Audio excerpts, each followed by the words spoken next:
Bonjour Awa Dramé. Bonjour Marie-Claire. Ravie de vous recevoir, Awa, très contente. Et puis tout d'abord, je voulais vous féliciter parce que vous avez eu, il y a très peu de temps, les honneurs d'un classement qui a été réalisé par les EcoStart et par Positive Planet et qui consacrait les 35 leaders positifs de moins de 35 ans. Vous en faites partie, donc bravo. Merci beaucoup. Alors effectivement, depuis votre entrée dans le monde du travail, finalement, vous êtes engagé dans l'accompagnement du développement économique des quartiers défavorisés. Ça a été pour vous votre combat depuis le départ. Et vous avez ainsi créé en 2015 l'association Time to Start, qui est véritablement un incubateur pour ces jeunes entreprises issues des quartiers. Et vous faites partie, d'ailleurs, Time to Start fait partie également de l'Ascenseur. L'Ascenseur étant ce formidable collectif de 20 associations dédiées à l'égalité des chances qui sont rassemblées sous un même toit, boulevard Bourdon à Paris. Alors, Awa, je voulais tout d'abord que vous nous expliquiez, on arrivera bien sûr après aux entrepreneurs en tant que tels, mais je voulais d'abord que vous nous expliquiez pourquoi vous avez créé votre association, quel était le constat de départ, quel objectif vous poursuiviez. Alors l'idée de départ, c'est qu'on part du constat qu'il y a un réel potentiel entrepreneurial dans les quartiers populaires. On a des talents, des femmes, des hommes qui ont une volonté de se lancer dans la création d'entreprises, mais parfois ont moins de réseau, moins d'accès au financement, moins d'accès à l'expertise. Et l'objet de Time to Start, c'est justement de casser un peu ce plafond de verre et leur permettre, quand on a une idée, de pouvoir se lancer dans les meilleures conditions. Donc surtout accéder à l'expertise qu'on leur met en avant, au réseau aussi, parce qu'on a la chance d'avoir des partenaires comme des grands groupes type BNP Paribas ou la Fondation Renault. Et puis, on a également une bonne connaissance finalement de l'écosystème entrepreneurial et notamment l'écosystème de financement. Et donc, notre rôle, ça va être de permettre à ces entrepreneurs qui sont issus de nos territoires de pouvoir mieux connaître les clés d'accès au financement. Et alors, en fait, depuis 2015, combien d'entreprises avez-vous accompagné? Comment vous avez été à l'origine de la création de combien d'entreprises? Alors déjà, depuis 2015, donc c'est près de 300 entrepreneurs, hommes et femmes, qui ont été accompagnés. Maintenant, c'est plus d'une centaine. On va atteindre bientôt la barre des 200 d'entreprises lancées suite à l'accompagnement proposé par Time to Start. Et encore aujourd'hui, plus de 70% d'entreprises qui sont encore immatriculées après 3 ans d'activité. Donc c'est un très beau bilan. Maintenant, on est dans une phase où on veut faire grandir la structure et la développer au niveau national.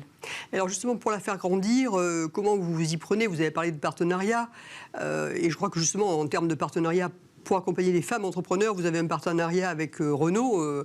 Alors expliquez-nous ce dont il s'agit, comment ça fonctionne. Alors avec la Fondation Renault, effectivement, on a décidé de s'engager en faveur de l'entrepreneuriat féminin, parce que déjà naturellement, avec Time to Start, on accompagne énormément de femmes. Maintenant, combien d'ailleurs, en pourcentage par rapport aux chiffres que vous avez cités, les femmes ont représenté combien de... Alors, c'est 62% de femmes accompagnées sur l'ensemble des programmes. Et on a un programme spécifique où 90% des femmes sont représentées sur celui-ci. Donc, c'est un parcours hybride qui mène le digital et le physique. Ah oui, parce que vous me disiez que le digital avait permis finalement, alors notamment pendant le Covid, mais pas que, avait permis à des femmes d'accéder à cette formation, à cet accompagnement, alors que le physique présentiel était pour elles parfois plus compliqué. C'est bien ça? Exactement. C'est vrai que pour les profils d'entrepreneurs femmes, on a besoin d'être agile, on a besoin d'être flexible dans l'accompagnement, parce qu'elles font face à des problématiques qui sont très spécifiques finalement à leur profil, à leur parcours. Et donc, le digital nous permet d'être agile et de répondre à tous ces besoins. Et donc, pour reprendre avec la Fondation Renault, donc on a lancé un programme qui s'appelle Level Up, qui est dédié à l'entrepreneuriat féminin. Donc, on est en plein appel à candidature. Donc, on va sélectionner 10 femmes qu'on va accompagner pendant 1 an. Dans tout secteur d'activité? Dans tout secteur d'activité, qui sont ambitieuses, qui ont envie de grandir, de se faire accompagner, de rejoindre un réseau et qui sont prêts à démarrer leur activité. Et comment, alors, qu'est-ce que vous constatez quand vous recevez, donc, vous les recevez chaque fois, Awa? Vous les voyez, vous, personnellement, je crois, hein? Alors oui, moi, avec les membres de l'équipe. Les membres de l'équipe, mais je sais que vous êtes directement engagé dans l'accueil au départ, pour voir un petit peu l'état d'esprit, puis pour l'impulser davantage. Qu'est-ce que vous constatez quand vous voyez arriver donc ces jeunes femmes?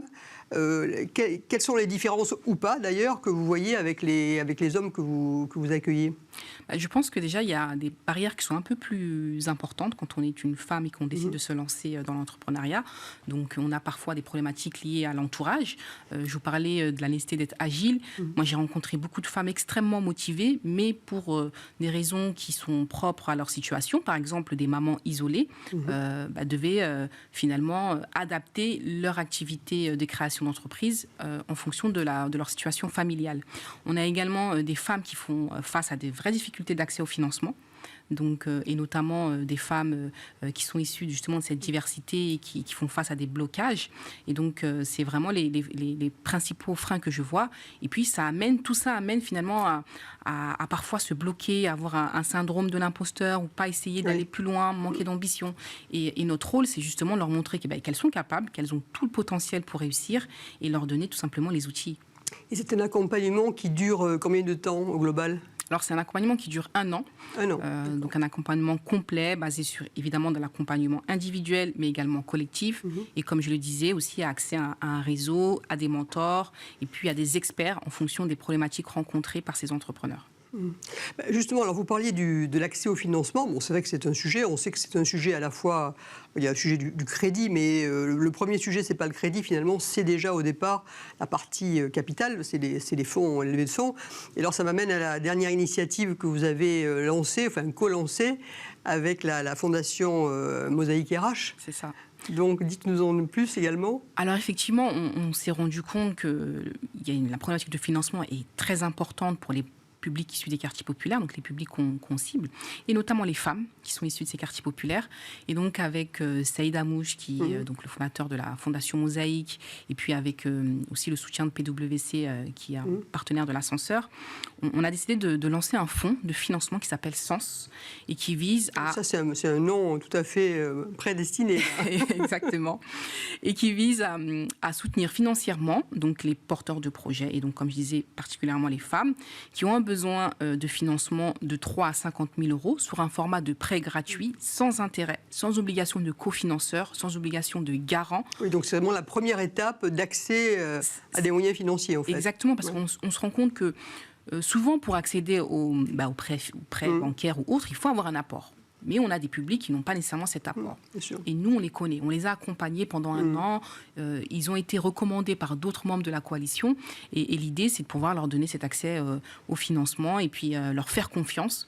Et l'idée, c'est que ça les pousse aussi à grandir et puis à faire grandir leur activité. Mais ce qui veut dire que tous les entrepreneurs ou entrepreneureux qui passent par vous, par Time to Start, ont accès, ou il y a une sélection malgré tout que vous opérez ensuite par rapport à l'accès à ce fonds Sens? Alors il y a une sélection, c'est très important, il y a une sélection. Évidemment, le fait d'avoir été accompagné par un dispositif, c'est un plus, parce que c'est vraiment une recommandation qui est faite par un dispositif d'accompagnement, donc ça peut être Time to Start ou un autre dispositif. Et après, on met en place un comité de sélection, donc un comité de financement, où nos partenaires qui soutiennent ce fonds évaluent finalement l'entrepreneur et le potentiel du projet. Parfait. Et un dernier chiffre, combien en avez-vous déjà octroyé de ces financements? Alors, ce fonds a été lancé en septembre 2022. Donc, entre septembre et novembre 2022, donc, il y a 12 entrepreneurs qui ont été financés. Cette année, ça va être l'année du grand développement du fonds Sens. Et on espère accompagner financer plutôt près de 100 entrepreneurs. Écoutez, bravo en tout cas. Bravo pour cet engagement et puis pour cette foi... dans la valeur entrepreneuriale comme facteur d'émancipation et d'égalité finalement homme-femme. Donc merci beaucoup Hawa et très bonne suite. Merci beaucoup. Merci. À très vite.